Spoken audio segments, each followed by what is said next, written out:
Welcome back to another episode of What Are We Watching?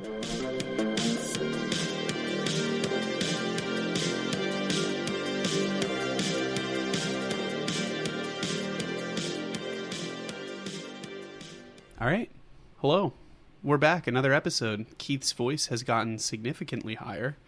Now, he will not be joining us for this episode, sadly, but filling in is my wonderful wife, Emily. Hello.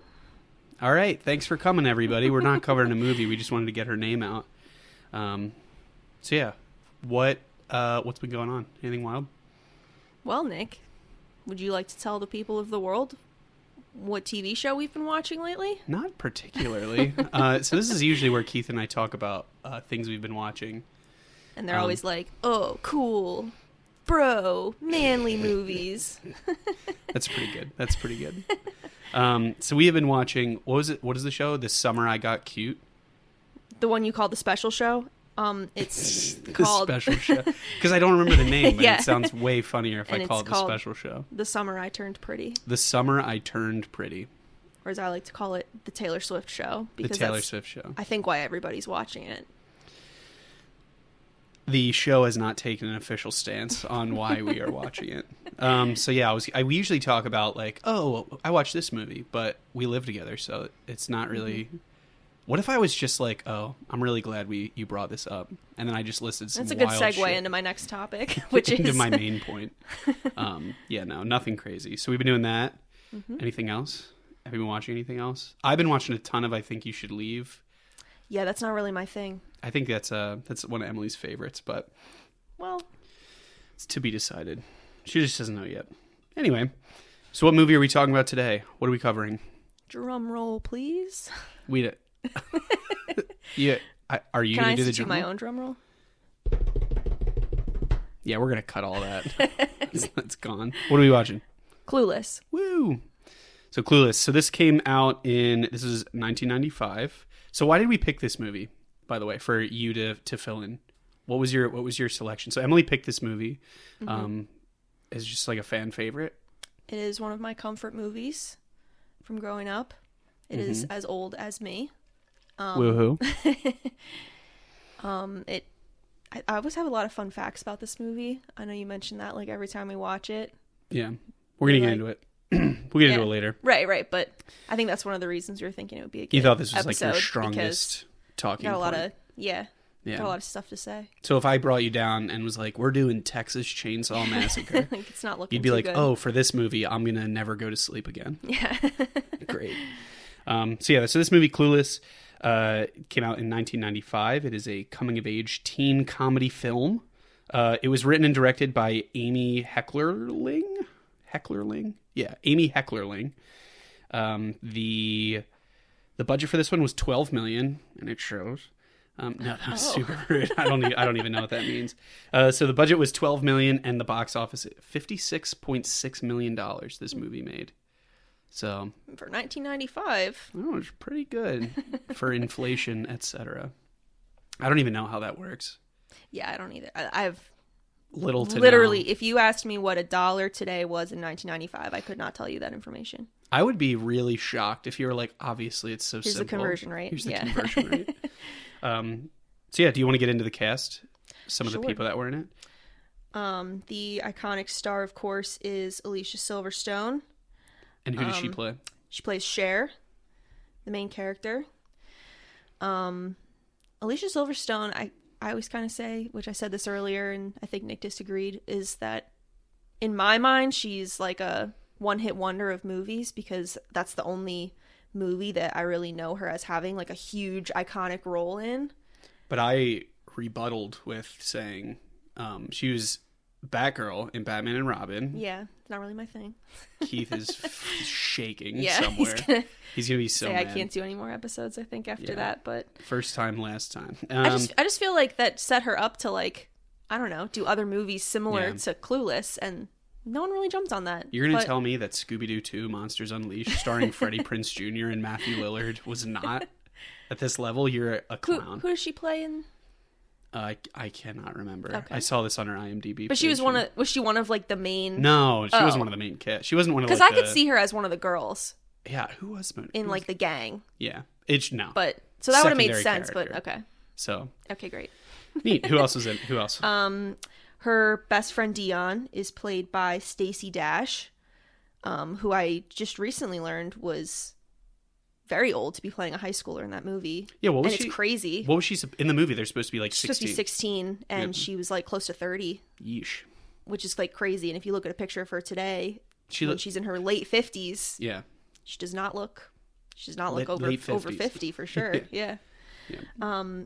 Brittany Murphy plays Ty, who is the transfer student that Cher and Dion kind of take under their wing in the movie. Spoiler alert that you'll find out in 5 minutes. Yeah. And then Paul Rudd plays Cher's stepbrother named Josh, who is her stepbrother, but not quite her stepbrother because her dad got divorced from his mom at some point. It So said the description says who it was like from a divorce from a marriage that only lasted a couple weeks, which I think is pretty funny. But this was his first movie, the first movie that Paul Rudd was in. From Clueless to Ant-Man. Who'd have thought? And there was some others in there. Paul Rudd, if you're listening, I'm so sorry. But contact us. We're around. And then Donald Faison Yeah, I know he's one of your favorites. plays Murray. That is Dion's boyfriend. Mm-hmm. So he did this like way before Scrubs. If people know Scrubs. I'm trying to see if anyone else... Brecklin Meyer played Travis Birkenstock. You mentioned he's been in some other stuff. Nothing that I've seen, but yeah, he was in that movie Ghost of Girlfriends. I said this earlier, Ghost of Girlfriends Past, but he's like a pretty main role in that. Seen that one. He's like he plays like I guess he's just like kind of like a druggie in this movie. And then I'm looking down at the list again. There's like a ton of. There's a lot of other people in this. Do you think was there anyone else that you wanted to shout out? Yeah, I think like kind of a funny like smaller role in this movie is Wallace Shawn, who's like a pretty big character in The Princess Bride. Oh, the teacher. Savable. Yeah. Yeah. He plays the Mr. Hall. He plays one of their teachers. So he's kind of like a small role, but like you immediately recognize him from The Princess Bride. I feel like right out of the gate, movie. he kind of sets up the stage for this movie, which is pretty cool. It's just kind of funny that he has like a smaller role. What year did that come out? Was that earlier? The Princess Bride? Yeah, is that like earlier? Because this was 95. I thought it was. I think it might be a little earlier. Shout out 87. 87. Shout out to Andre the Giant in Princess Bride, just for fans of Andre the Giant. All right. So do you want to get into the plot? Should we talk about it a little bit? So I'm going to blow through the plot before we kind of start talking about the, I guess, quotes and all that sort of stuff that we picked out. So the plot starts out, you see Cher, the main character. It says she is a stylish, good-natured, and popular teenager. She's living in Beverly Hills. They're in a big mansion. So throughout this intro, you're kind of like haphazardly introduced to characters. She's narrating throughout this whole movie, so she's kind of like, as people are joining in, saying like, oh, this is so-and-so. This is my blah, blah, blah. So there's also like a montage at the beginning. Yeah. And I think even like her first line, she says something about, like, doesn't this look like a commercial for some like women's healthcare brand? Oh, yeah. Yeah, she's like out of the gate super things. full of herself, which is pretty hilarious. Yeah. That's a theme. Yeah, pretty throughout the whole thing. So she, like I said, very popular girl. Beverly Hills, her father, her dad, you find out he's a litigator. And she has the really funny line of, and he argues with me for free. And like people pay him $500 to argue. You find out that her mom dies during what she calls a freak liposuction, or it was like a freak accident during a routine liposuction procedure, which I thought was like pretty funny. Very Beverly Hills. Very Beverly Hills. So then it flashes to school. So she's, is very, very popular. This is where you're introduced for the first time to her best friend, Dion. And she has a really good line here. Did you have that line of like why they became friends? Because they both know what it's like to have people be jealous of them. Yeah, she's like, that's why she's my best friend. Like narrating We both know what it's like to have people be jealous of us. And incredible. then she mentions how they're both named after like famous musical singers, legends, because she's like Celine Dion and Cher. And she's like, but that is like, we were both named after famous musicians that now do commercials. That now do infomercials. Which is wild. So you're introduced to Dion, also super wealthy. They get to school. They're just kind of chit-chatting a little bit. We're going to be skipping over a lot of the dialogue because there was just like so many quotes in this movie that like I personally want to talk about. The one thing though that's crazy, I think, like kind of throughout the movie, and I don't know if maybe the laws were just like different in the 90s or if Cher just doesn't care, but she drives alone with a permit without anyone in the car that has a license, which is like super illegal now, but I think it's illegal all the time. Maybe it was illegal, but she's just like the rich Beverly Hills girl and does what she wants anyway. I think it's more of that because her dad says, I think it's like a little later, and he's like, you can't drive alone with a permit. He's like, just because you and Dion both have your permits, 2 permits does not equal 1 license, which I thought was really good. Because she like picks up Dion in the beginning of the movie, and every time I watch it, I'm like, you're like, that's they're wild. really just driving with a permit, and that's it. You gotta not read too in the like between it's Clueless. It's nothing crazy. So they're back to the plot. They're at school. They are walking up into the main room or into the building with Dion, her and Dion, and then you are introduced to Dion's boyfriend, who is played by Donald Faison. And he is I don't even know how I would describe him. I think he's kind of like set up to be the stereotypical like high school boy of the 90s. Like his pants are like halfway down his thighs and he's like holding them up and his hat's backwards and he's like a super baggy shirt. He's like stereotypical like popular dude. He like calls her woman. I hate when you call me woman. He's like, it's just pretty good. So I think this is another theme like throughout it too. So you're introduced to her boyfriend, and then Cher says like, man, she could do, she's like, and then I'm supposed to say, and then it flashes to it. She's like, you could do so much better. I don't know why you waste your time with high school boys. Which I just thought was like really, really funny. So then we kind of flash forward a little bit, and you find out that her stepbrother Josh, who is played by Paul Rudd, is going to be moving in for a little bit during, I think is it during the summer? Or is it like... I think it starts out that it's spring break, and I think the college he goes to is also like in the general LA area, because even when he's back at school, there's scenes in the movie where like he's back at school but still like around helping her dad and stuff. So I think it's kind of assumed that his school is in that area too. Nearby. But he stays with them on breaks, I think. Gotcha. So you're introduced to him for the first time. Just kind of, this is in the first couple minutes of the movie. They're just trying to like piece everything together. She basically makes fun of him the whole time because he's kind of pretentious in this movie. He's like, oh, you guys don't know anything. He's like watching the news and they're like, some people care about what's going on. I mean, like, it sounds bad me to like mock that now, but it's just a complete opposite of like everything that we've seen so far, which is, I don't know, I think that's like pretty funny. So we flash into now that we've been introduced to a couple characters, we flash back. She's back at school, just kind of going throughout her normal, school time routines, and you find out that she gets a bad grade.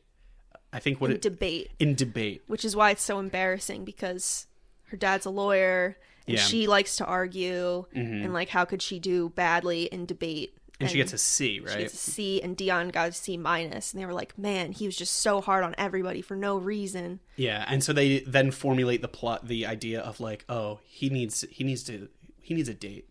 So then this is their first kind of like scheme that they cook up in this movie, is they're going to try and get these bad grades reversed. It was like, they got their report cards, and this was they're basically screwed if they aren't able to get this reversed.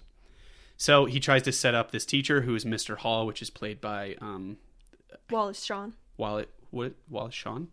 Wallace Shawn. He has like a last name as his first name and a first name as his last name. That's pretty wild. Yeah. Inconceivable. That's how I'm going to be referring to him. So he ends up setting up Mr. Hall with another fellow teacher, Mrs. Geist, who is like, I think what did they say? She was an English teacher or something like that? I think she's like, the whole thing like she does later in the movie is about the environmental club. Yeah. So I think it's some sort of science. Okay. So they try and set those two up. They were like, they're going to be perfect for each other, which now I'm thinking about it, it kind of seems like the plot of this movie is like all over. There's like 4 different subplots, and this movie is an hour and 20 minutes long. Yeah, it really does. Like, there's no like dull moments. Yeah, in that there's whole always movie, something. I feel like. There's always something going on, which is pretty funny. So they basically set the two up. they start getting better grades. They very give Miss proud of Geist a little herself. makeover because There's a little she's makeover like, scene. when you first see her, she's like kind of a hot mess, and Yeah. Cher like describes all the issues with her physical All the appearance. issues. So her and Great. Dion like quickly try to get some of her issues resolved. It's Like they terrible. take off her glasses and fix her lipstick and fix her hair. Like they untangle her like hair clip Yeah. And they send her on her way. and then they just send her off. That's pretty towards, wild. Towards Mr. Hall. Yeah. So it ends up working, like you said, Mm-hmm. and then all of a sudden, Cher is just like, "I am such a good person. Like I truly am enjoying being a nice person." So this was like her first, like it kind of seems like out of nowhere she decides like, "I'm gonna start helping people." So then it flashes. Times she says she's going to do something for the good of humanity The good of throughout the humanity. movie, and not that they're bad things, but it's maybe questionable that they're for the good of humanity. Yeah. Well, later on, there's that funny line where she's leading up the relief effort, and she's donating her skis, and he's like, people lost everything. That includes sporting equipment. Yeah. So it's like her heart's in the right area, but she's just a disaster. Then now it flips to, this is where we meet Ty for the first time. So she's relishing in how good of a person she is. You're introduced to a new student named Ty, who is, again, I think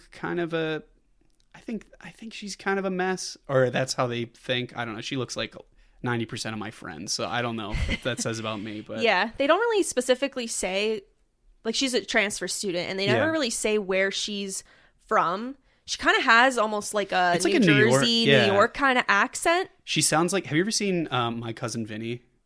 Yeah, You ever seen that? yeah. She sounds like Marissa Tomei in My Cousin Vinny. Yeah. And you're like, I don't know if that was a And they're in choice. Beverly Hills, so It's very different. it's I just think, like the she vibe. sounds like she's not from where the rest of them You're are not from basically. around these parts, is basically. And she's the- dressed like a skater girl. Like Yeah. she has like a big flannel and baggy pants and Vans. And Yeah.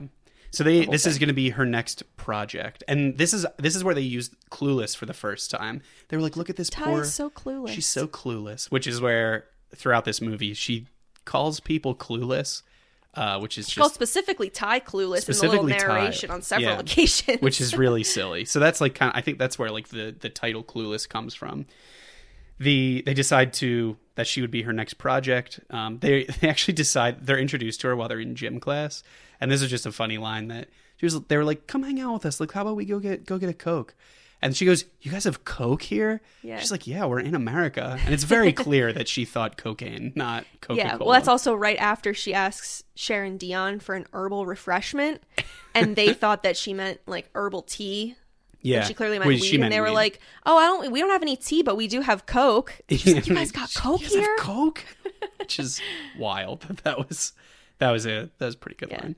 One thing about the gym class scene, I think that's like the first time I kind of noticed this watching it, but throughout the movie, they kind of have specific like color coordination across all the characters in different Yeah. scenes. So like in the gym scene, all the girls like lined up waiting to do their little tennis lesson are Yeah. wearing black and white. And not they're all wearing the same outfit, but they're all wearing Black and black white. and white outfits of some sort. Yeah. And there's like a lot of other scenes throughout the movie, if you like pay attention to it, that everyone's kind of color coordinated with the background or the scenery or the lighting, that like Yeah. all the characters are wearing something similar, but it also kind of goes with the scene that they're in. With It's like very what they're interesting. doing. Yeah. That is pretty cool. I wonder if that's like, I'd be curious to see like what some of the other, like, I guess the director or writer, like if they've done anything else, if it looks similar. Right, yeah.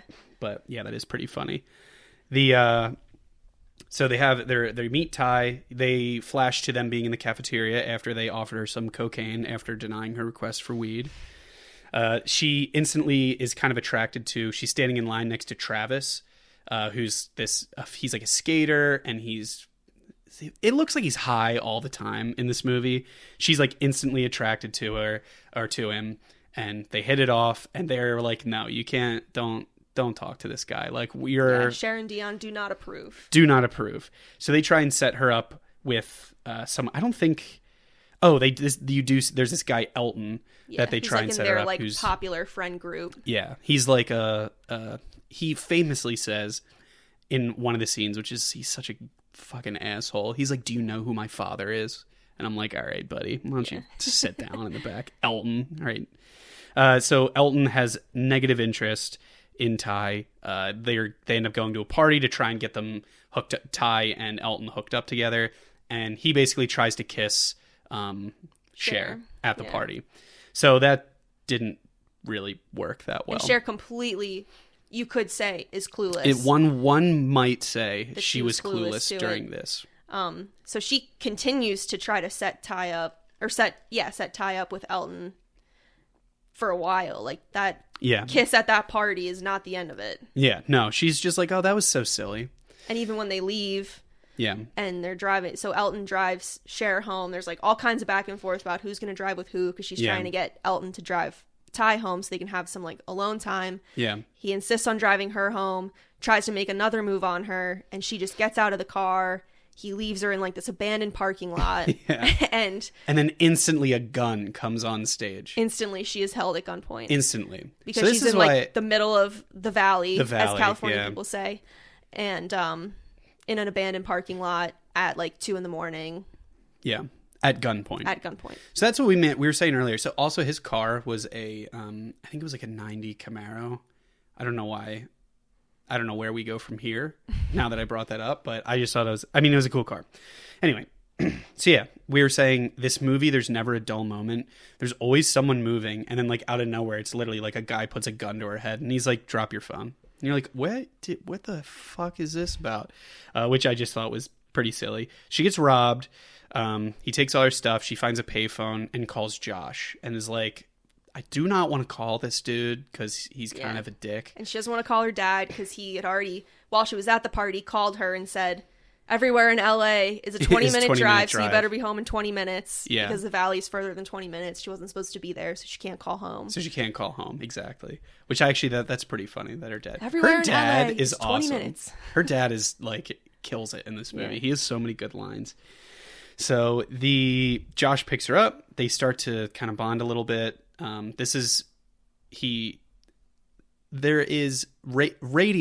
is playing in his car. And I brought this up when we were watching this movie. Every time he's on, I almost said stage, on screen, Radiohead is playing. And I don't know what that means. I want to be offended as a Radiohead fan, but it's just like anyone who's not like one of her friends, it's just like, oh, throw on Radiohead. They'll understand what that means. And they keep it really ominous, which is just, I don't think we have the time to unpack that. But yeah, I feel like Josh is just supposed to be like, he's supposed to be like this, like, your classic, oh man, like someone went to college as a freshman for the first time, came home at the end of the semester and is like, I'm a different person now. It's like the person who traveled abroad for like one semester and then is just like, when I was abroad, and you're like, oh, this fucking guy again. He took one sociology class and it's his whole personality. Yeah, it's pretty. That's the vibe. Threw on a flannel and a beret and then just called it a fucking career. Yeah, the girl that he's on a date with when they come to pick up Cher from the parking lot, she has a beret on. Yeah, that's why I said that. And yeah, they're talking about like the definition of a wet blanket. Oh my god. She should have just rolled out of that car and saved us all the trauma of having to deal with that. But they're having like what they probably called an intellectual conversation about like some book they're reading for class, and Cher is in the back and actually corrects the girl. Damn. After she I think she says a quote and says it's from Hamlet, and she's like, no, that's Cher's from... like, no, it's not from Hamlet, or vice versa. Like she says it's not Hamlet and Cher tells her it is. Yeah. And while this whole awful exchange is going on, me as the listener was hoping that a semi truck would pull out in front of them and end this stupid conversation. So then it's the next day. She's back in school. And then you find out, this is actually a little earlier, that you hear about this mysterious student named Christian that would be soon to join them, but he wasn't there yet. So now he joins the class. He's a really good looking dude. He's like dresses really well. And she's like, and just when I needed another project, like I am going to make him my boyfriend. Yeah, she says something like, because Ty at this point is not quite dating Elton. She's still working on that. But she's like, in the meantime, it wouldn't be a bad thing if I also got a boyfriend for myself. Yeah, and then it's just like that. Cue Christian walks in, and that's just like her whole. What did she say? She's like, usually I would just put on something revealing, and she has a really good line about like what she would do to like get attention from someone. But then there's like a whole montage where she's doing all of these things to go out of her way to look like a lot of people are interested in her, thinking that it will make Christian want to ask her out on a date sooner. So she's like, I usually just buy myself flowers or something. Yeah, so she does have flowers delivered to the school for herself, but like says it's from like a secret admirer or something. She has chocolates delivered for herself. She like at one point like elbows her pen off the desk. Yeah, and Christian like gets it for her. Yeah. She like he compliments her shoes too, which is foreshadowing. He has a lot of really funny lines too. Like I think that time when he picks up her pen for her and gives it back to her, he says nice stems. Yeah. Talking about like her legs. Like he has a lot of like funny words for things like that. I thought that was her shoes. I think it's her legs, like the stem of the body. You heard it here first, folks. Right? I truly don't know. Should we ask our dog what she thinks? And like when he first comes in, the teacher is like, "Oh, this is Christian. He's joining our class." And he says, "Where should I park?" Oh yeah, where should I park? That is pretty good. Maybe it is to like a desk. Yeah. It's just a lot of like funny words, funny little things lines like that. Yeah. I don't know if I like him or not. Yeah, it's definitely hard to tell when he's first introduced if the audience is supposed to like him or not. It's unsure at this juncture. So she, in a further attempt, he basically asks Cher, "Hey, look, you're popular. Are there any cool parties going on? Like, what are you doing this weekend?" And she's like, "I fucking did it. Like, I'm going to collect my prize. I'm going to collect my winnings." They go to a party. At this party, there is the band. Oh man, come on, this is your big moment. I literally am just blanking on this. It's like an actual band. Oh yeah, a ska band. It's an actual band. Come back to me. I'll think of it. Okay. Well, it's actually like one of Josh's friends' parties that they're at, which is like kind of crazy that you would think it's like, oh, this freshman in college's party. It's like probably at a dorm or something, but it's at like a concert. Club. Yeah. Yeah. So the band is Mighty Mighty Boss Tones. I just thought of it. So Mighty Mighty Boss Tones are playing. Really everyone's just killing pogoing. It. Everyone's pogo dancing, which I know your opinions you're formally against. It's not great. I just don't like that it's called dancing because it's just jumping up and down. It's like someone was like, "I bet I can jump higher than you." Yeah. And that's the whole thing. Well, we called twerking dumb. All right, guys. Thanks for listening. I'm just kidding. So Mighty Mighty Boss Tones is playing. Also, they go to like some of these parties. Like they're high schoolers. Yeah. And these parties are wild. And they're like at a club. Yeah. They can go up to a bar and they're buy drinks. Alcohol. And like no one is checking the fact that they're only 16. Yeah. There was a kid that had a beer in high school, and we were in the woods, and I had a panic attack. All having a sip. Yeah. So like I don't know. It's just very different experiences. Yeah. Not living in Beverly Hills. Not living in Beverly Hills. That's true. Everyone was thin. All my friends were shaped like gourds. Looked like a goddamn pumpkin patch out there. Anyway, so they're at this party. She's like trying to see if he wants to, I guess, like get out of there or stop. And he's just like keeps dancing, which I love. That he's just like, no, I gotta stay. I gotta like, we gotta stay here and keep going, keep dancing, yada, yada, yada. And then so he says that he's going to call her, right? Yeah, well, I was just going to say before that, when she's still at her house and Christian comes to pick her up, Josh is there helping Cher's dad with a case. Yeah. They're reading through all kinds of paperwork. Yeah. Josh wants to go to the party. It's obvious. So he tells Cher's dad that he's going to go to watch out for Cher. Yeah. So then he gets there, and one thing that I don't know if I noticed this before I watched it, or I noticed when we were just watching, that when Josh gets there, he basically like tells Ty that he'll dance with her because no one's dancing with her. She's like standing off to the side awkwardly. So they're dancing together. Cher's dancing with Christian kind of like a little bit further away from them. But Christian like turns and starts dancing with a guy. Yeah. And Josh notices. And Cher's completely oblivious. She thinks like, Christian's in love with him, in love with her. She's like, basically they're like dancing like back to back, but Christian's dancing with a guy. Well, that's also like, remember up at the bar scene, he's like, look at him just shoo away all these other girls coming up to him. He doesn't even pay attention to any other girls. Yeah, and then he's just like giggling with the dude bartender. Yeah, and it's just very fun. How again clueless? Yeah, she really is to this to to this whole series of things. So then she invites him at the end of the night. He's like, I'm going to stay. There's some guys having like an after party. I'm going to go there. I'll call you tomorrow. So she gets a phone call from him. It's the I think it's the next day, right? 3 days. 3 days later. 3 days later. She said, but in boy time, that meant 3 days. That meant 3 days. Yeah, that's right. So he calls her. They basically end up saying, or she is going to have an empty house. So she invites him over to, I guess, basically like finally hook up, like make it official, like make the move. So he comes over and he has, I guess, a box of DVD. He has like some DVDs. It's 2 movies. It's Some Like It Hot.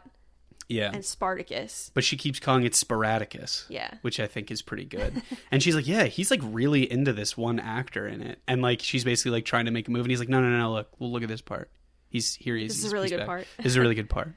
So she, like, I guess finally tries to make her move. And he gets a little freaked out and essentially is like, we're friends, right? Like, come on. And then so he leaves. And then is it the next day? Is like when they're at school? Yeah.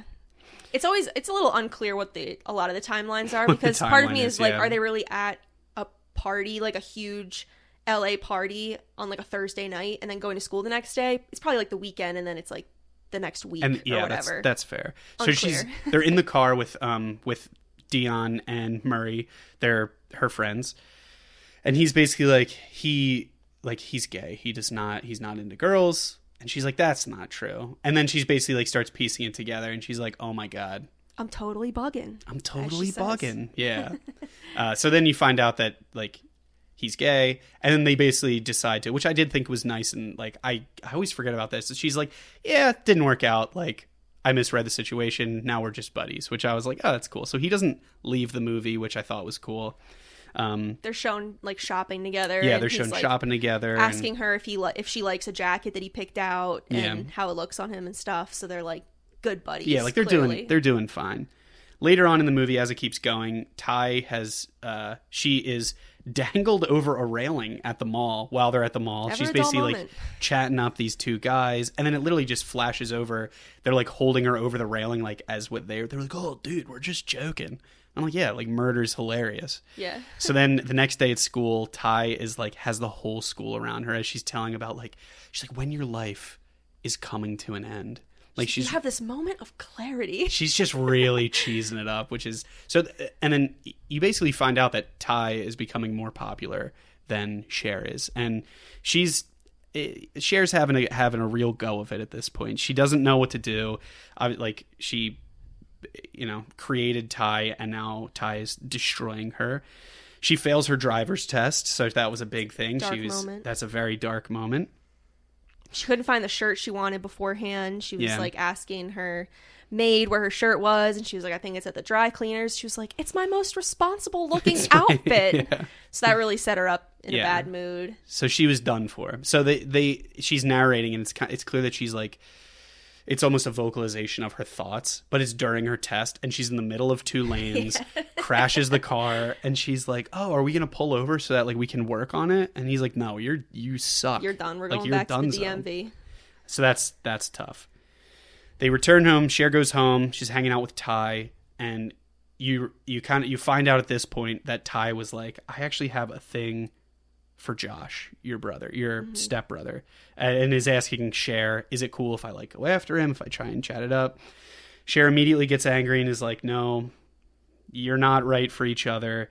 And then they end up, Cher and Ty just start hating each other, essentially, is what it is, right? Yeah, this is where one of my favorite, probably my favorite line in the whole movie is, so I cannot pass up this moment in the plot to so say what does she say before they finally stop talking? So Cher's trying to tell Ty, like, I don't think you guys are a good match. Ty takes it the wrong way, thinking that she's saying that, like, Josh is too smart for you, basically, and, like, you're dumb. And Ty says, like, why should I even listen to you? You're just a virgin who can't drive.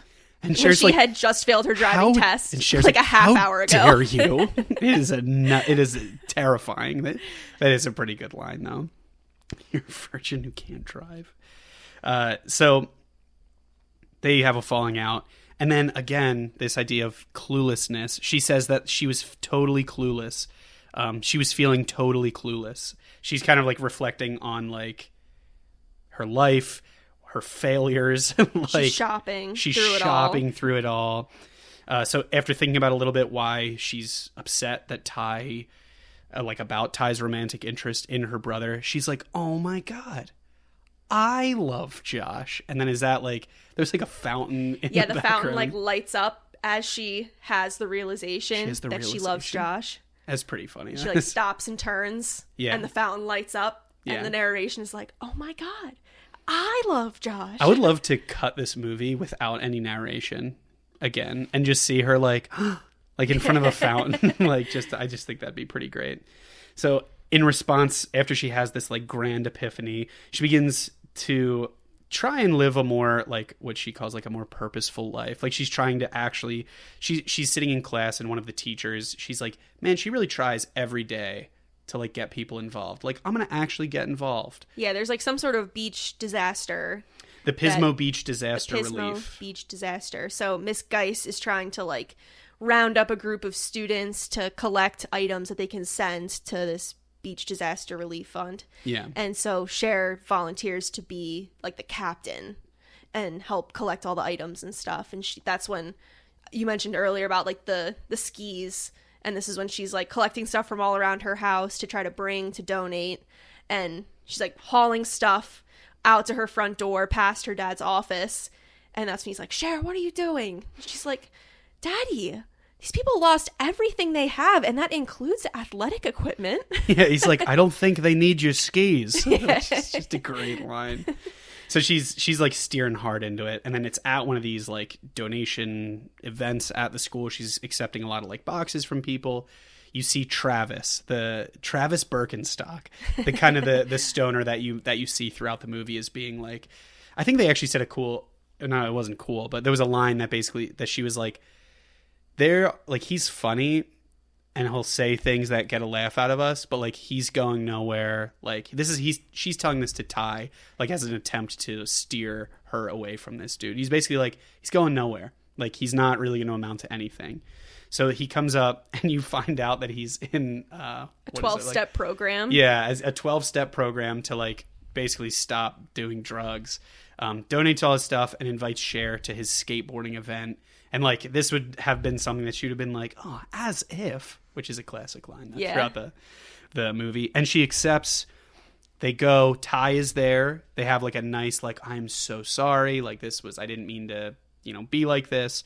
And they find out that Travis is actually super talented dude, really motivated, and she was kind of wrong. I think when he's talking to Cher about the 12-step program, that the clarity that he feels from not being on drugs has really improved his skateboarding abilities. Yeah. And which was funny. We were talking about this. I don't know what it was about movies in this time that were obviously there's going to be a real ska band at a fake party for the movie, and obviously someone's going to be skateboarding. And that, without those two, no movie was complete. Yeah. And I just don't, that just always makes me smile. And even the skateboarding scenes usually have ska music playing in the background too. Which it was this very one big does as well. It was a good time to be alive for sure. So they, Ty and Cher make up. They're happy again. Then we flash back to, I think this is the end of the movie. Mm-hmm. Cher and Josh are talking. They're doing some legal stuff for her dad. Yeah. She's been trying to help out a little bit, and she some messes guy something who up. works for her dad is there basically directing what they're supposed to be doing, and he's the worst, even more high strung and stressed out than her dad is all the time. Yeah. And just dude's a just mess. the worst. Yeah, the guy is one step away from jumping. Yeah, so at all Cher times. messes something up with whatever she was supposed to be highlighting for them in these documents, and he just freaks out on her, and Josh steps up and defends her, and she walks away crying. She thinks she ruined the whole case because that's what this guy said. Yeah, and he's like, no, your Josh, dad's gonna talks be fine. her down. Which Yeah. this is the first time. So a lot of this movie, Josh kept saying oh yeah, our dad. Yeah. This is the first time he says no, your dad's gonna be fine. And I was like, I just thought that was interesting. Yeah. Because then he kisses her and is like, I have feelings for her. So I guess that would have been weird if he's like, hey, what do you think our dad's making for dinner? And then like goes and like, that's a bad look. Yeah. So they decide he's also has feelings for her. You find out at the end. They end up getting together. All is happy in the world, essentially. I think... I'm trying to remember what the last scene is. So, well, the last scene is them at Miss Geis and Mr. Hall's wedding. Yeah. And Cher and Dion are in the wedding. They have these like bubblegum pink Yeah. bridesmaid dresses. And there's another time the color thing really comes up. Like, all the wedding guests are wearing like some shade of pink, basically. Like there's pink all over the place. When we were just like outside of this episode, I was talking about like doing this movie, and I was telling Keith that if you and I were going to do this, and he was like, "Oh, this is good because this is another like pink movie because Barbie is coming out," and I was like, "Yeah, I mean, you're not wrong." With the times. Like, so, and it actually got me thinking. It's like this movie and Legally Blonde, I think, have like very, very similar pink like energy feels. Pink energy, let's call it. It's like the bubblegum pop early 2000s kind of vibe. Yeah, and I feel like they used to do these kinds of movies way more often than not.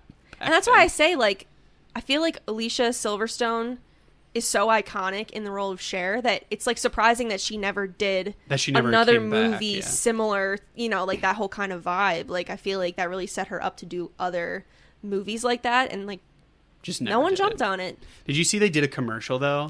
Yeah, which I thought was really fun. I think it was like a Super Bowl commercial or something. Yellow outfit. Yeah. And they're like in the classroom. Which I just thought that was like really cool. So to wrap up this movie, they are at the wedding. Basically, all relationships are happy. Ty is kind of like found who she is really, and she's with Travis. Josh and Cher together. They're all and it ends with them throwing the bouquet, and Cher catches it, and it's just like, all right, like we did it. My happy life, and then it just fades out, and then it goes back into basically the outro music. And and that is the plot of Clueless in a nutshell.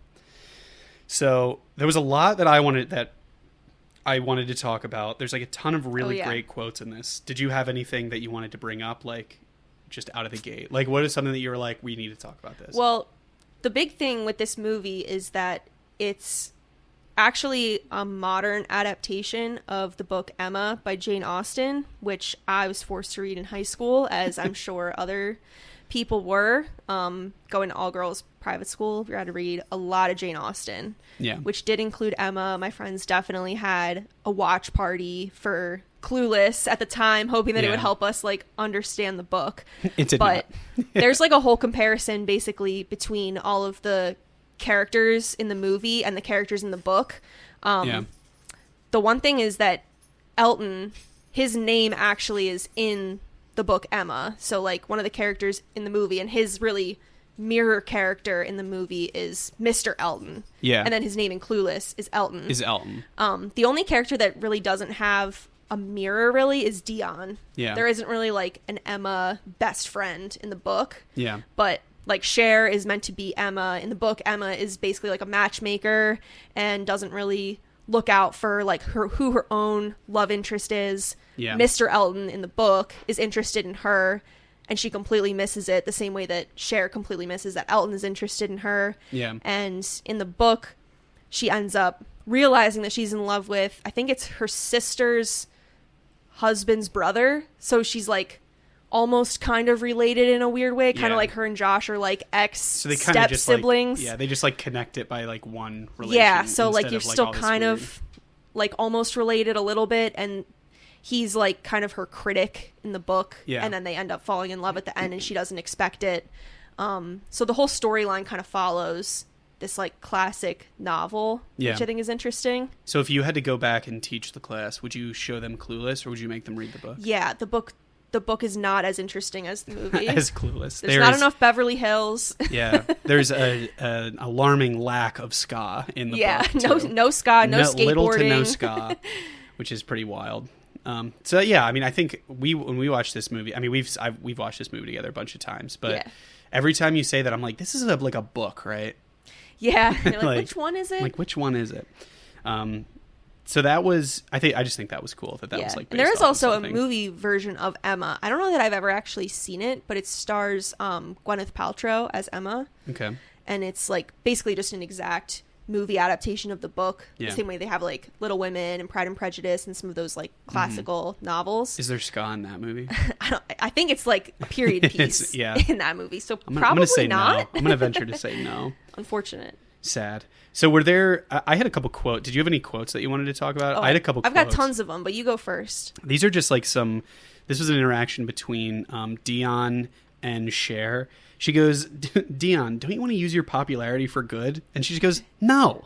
And I think that really embodies the spirit of this movie. Yeah. I just thought that was really funny. But she still calls Ty over anyway and convinces her to be there for like project. So she's like a good, like she's like kind of a good person. I don't know if it's like a little self-serving, but yeah, I think she's that's like person. Kind of the struggle is like she basically convinces herself that she's a good person, but a lot of the things she's doing are for a self-serving purpose. Yeah. Even though they are, like it's good that she helped Ty like get herself together in her new school or whatever, but also it was like because she wanted a project. She wanted a project. She wanted something to do for herself, which I think is pretty great. Then the dad, there's so many quotes. Were there any good lines that you... Well, there's one when, first of all, like at least 10 times in the movie he goes, Cher, get in here. When he's in his office. Yeah, that is it's a pretty like the same Cher, get in every here. time. Angry out of the gate. Yeah.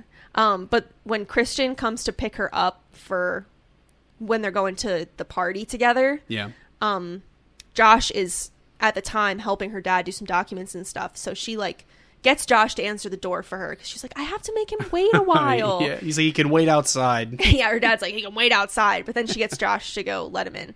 And so she comes downstairs and she stops in to say bye to her dad, and Josh like leans over to him and is like, are you really gonna let her go out like that because of like the dress that she's wearing? So he like looks up at her and is like, Cher, what is that? She's like, a dress. And he's like, according to who? According to who? And she's like, Calvin Klein. That's in that same exchange. So she goes upstairs to change, and he's just talking with Christian. Yeah, he's like rips him apart. He's being such a tool. Like Christian's being such a tool, and his dad goes, you think the death of Sammy Davis left an opening in the Rat Pack? And I think that was like, that's savage. And he also says, he's like, if anything happens to my daughter, I got a 49 and a shovel. I don't think anyone will miss you. I don't think anyone will miss you. That's great. So he's pretty great in this whole movie. I'm trying to think like what else, some of the other lines that I thought were really good. Oh, I mentioned, I like audibly, I almost paused the movie while we were watching it. There's a scene where Paul Rudd's making a sandwich. Oh yeah, you hate that sandwich. He gets like one piece of bread. Cuts it in half. Pulls out, I guess it's some kind of deli meat. Looks like turkey. He puts a single slice on it, folded, a depressing amount of mayo on it, and then just like closes it up. This is the 90s, so it wasn't like a squeezable mayo that you can just like put a little... Yeah, we're sponsored by Squeezable Mayo. No, yeah. I wish. I love a squeezable condiment. Oh, yeah, sure. But anyway, he like takes a butter knife and like he doesn't even like scoop it the way that you would have to like scoop something. He like basically dips the knife in. Yeah. Smears it on the piece of turkey and puts the other pieces of bread on top and eats it. It looks like normal. It looks like if they asked him, we know you've never made a sandwich, but you're gonna have to for this role. Act like you have made one before. And they just hope no one's paying attention because of the dialogue between him and Cher. No, I zoned right in on that piece of shit sandwich. What did I said it was I said that's the sandwich a serial killer would make after strangling an entire family. Yeah, you did and I stand by it. I don't know where we go from here, but that was just such a bummer. Yeah. Did you have any other quotes or anything? There's just so many iconic lines. What about like scenes or anything like that? Did you have anything you wanted to talk about? There's a Marky Mark reference. Mm-hmm. Marky Mark and the Funky Bunch. Sure is. All right, thanks for watching. No. What were you saying? I'm sorry. No, I just think like the way that Cher talks in the movie is always so interesting to me because basically have this premise that she negotiates her way into getting good grades and that she actually isn't that smart. The way that she talks about how she gets her grades and her dad tells her to negotiate her grades and all this stuff. You are led to believe that she's not smart. But the way that her narration is throughout the whole movie and just how she talks to her friends and stuff, like, she uses a lot of, like, big vocab words. Yeah. Sporadically. And, like, she, like, at one point is telling Ty that, like, you should learn one new word a day. And just, like, the way that she is narrated for being, like, a 16-year-old living in Beverly Hills is very funny to me. It follows a lot of some, like, we already talked about Legally Blonde. Yeah. It follows a lot of parallels with, like, with that kind it's of... hard? Like, it's hard. It's so good. And also just the fashion in the movie is just, I mean, a lot of it is, like, iconic 90s, especially the guys in the movie. Yeah. But yeah, there's a lot of that.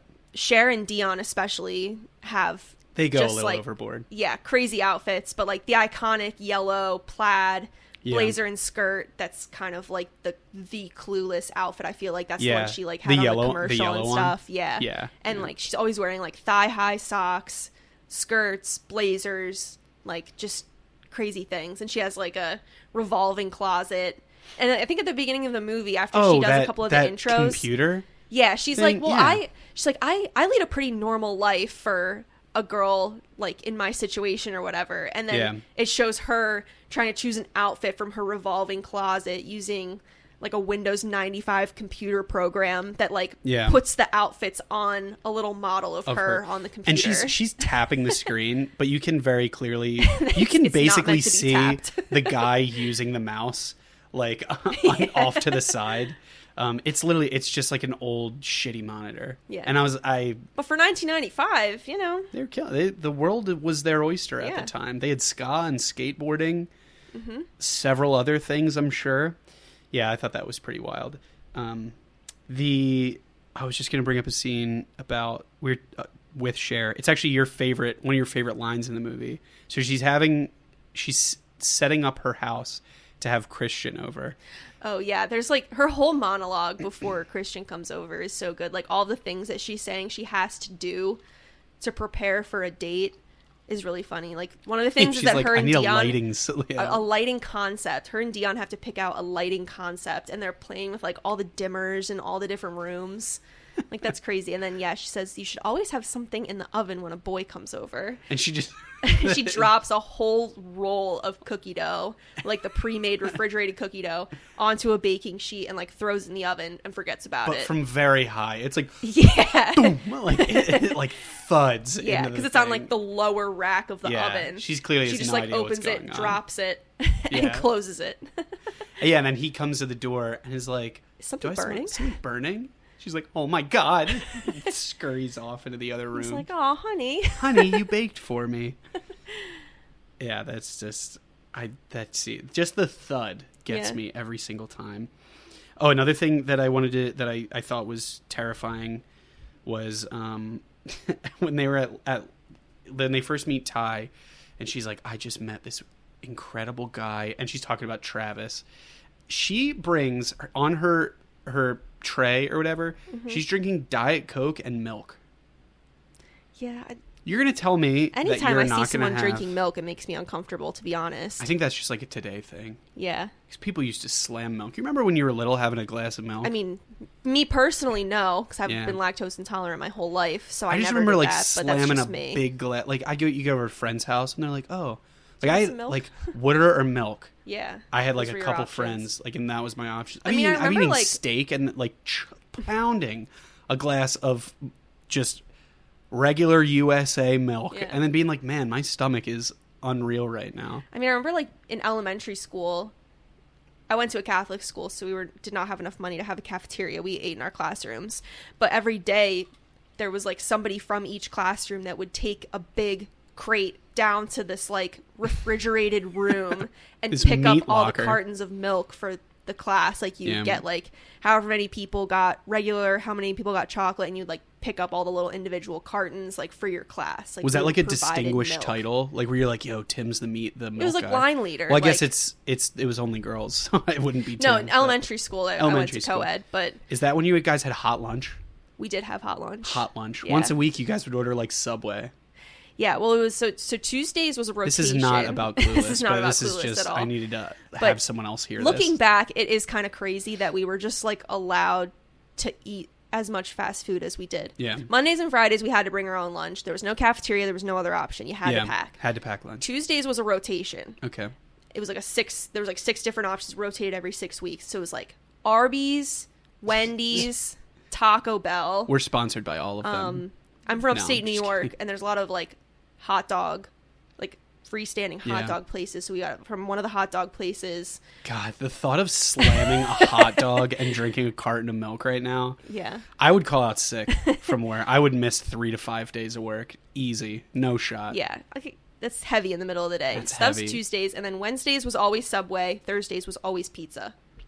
That's wild. Was it? And it was from a local pizza place, right? It was from a local pizza place. yeah, this wasn't your. You get like a slice of Elio's cheese or a slice. sliced pepperoni. That's wild. Yeah. Needless to say, Cher would have not done well with hot lunch. I don't think so. Yeah, there's just so many. This was a good movie. I forgot. This is like I think you said at the beginning. It's like such a comfort movie to watch. And like I don't have a good attention span, so Yeah. I like watching movies that like keep me engaged the whole time. Yeah. And we've said it a bunch of times now. There are no dull moments. Like the Negative plot dull is moments. moving Yeah. the whole time. There's a lot of subplots going on. So you're just like invested the whole time, and all of a sudden the movie's over, and an hour and Yeah. a half has passed by. And like now it's we're nothing. recording a podcast about and now the we're movie. Yeah. gonna make a podcast No that's as dull long moments. as the movie. Yeah, exactly. I did have one final thing. This was one of the last things that I had written down. One of the first times you see Travis Birkenstock, so he has a skateboard with him at all times. They get back when they get back their grades. Oh yeah. He has a bad grade, and he instantly walks over to the window to try and pulls jump. the blinds up. He like tries to. He walks over to the window to try and jump out, and the teacher's like, "And can we please hold off on all suicide attempts?" And Yeah. he like drags Mr. him back. Hall pulls him down. He pulls him down, and then it's like I think one of the next scenes in the classroom, he mentions how many tardies he's like, how like his tardiness. Oh yeah, I do love that. He was late like 90 times or something like that. A ton. And so all the other kids, like he's going down the list of like, you've been tardy this many times, you like this many times, and it gets to him, and it's like some incredible number. So he gets up and goes up to the It's like, podium. that's the most in the class, and everyone claps Everyone for him. claps for him, and he gets up and he's like, I'm shocked. He's like, this is not something you can do alone. He's like, there are countless people involved. What does he say? Thanks to my parents for never driving me to school. It's Yeah. like, I'd like to thank the LA bus driver who took a chance on an unknown kid like me. Yeah. And then he says something to Oh, he's like, McDonald's. and also shout out to the McDonald's Egg employees McMuffins. for spending hours making those Egg McMuffins. It's like, without which I would have never been tardy. They all clap for him again. Which he's such a great. Mr. Hall just lets him go off on like this Yeah. speech. There's so many of like that type of character in those movies though, Yeah. which it's like there's always one person that's like just such a dipshit in, Yeah. in the movie, and it makes me laugh every time. But yeah, that's Clueless. Did you have anything else that you wanted to talk about with it? Not really. It's just one of my faves. That's it. Always will be. Always will be. Yeah. So I want to thank Emily for coming on and filling in for Keith. He was very supportive of the idea. We are actually joking around that he was like, yeah, no, it's cool. You know, you'll record this one and then you'll bring on another friend and then I'll be gone and then it'll be... Before you know it. And before you know it, I will have been phased out. So yeah, definitely let us know what you guys thought of this one. Want to give Emily another shout out for all of her good work with this one. I don't know if I got in as many of the Keith mannerisms as I was hoping to, because I just got caught up in the plot of Clueless, as happens to me on Do you want to give a frequent basis. Do you want to give your best Keith impression? I don't know if I could even do it justice. I don't think to you be have honest. the space to move your arms. Yeah, He's a very he's a mobile mover. individual. I will say, even recording this too, you haven't moved away from the microphone, which has been... Do you feel like your job has been easier not having to tell somebody to like you're like snapping like, oh, right here. Hey, we gotta come back. in a way. No, I'm just kidding, Keith. Yeah. So yeah, we are... give us a follow for the show. We are now on YouTube, so hit us up there. We are on Twitter, Instagram, Threads. We are in the future, people. If you're enjoying the show, let us know. We would love to hear your feedback. We like to hear recommendations. And if you guys wouldn't mind leaving us a star review, you can do like a 1 to 5 if you're a Spotify listener on the mobile app. I know Apple has something. It really just helps get the word out there to kind of, and it's just a free way to support the show. So yeah, Emily, any final remarks? Are you excited to come back to join us? Yeah, thanks for having me. I hope to bring some more early More girly 2000s movies. girly pop movies. Yeah. Musicals, perhaps, is where I shine. Yeah. Maybe I'll be back. Awesome. Well, I'll see you on the couch right next to where we're recording after this. All right, everyone. Until next time.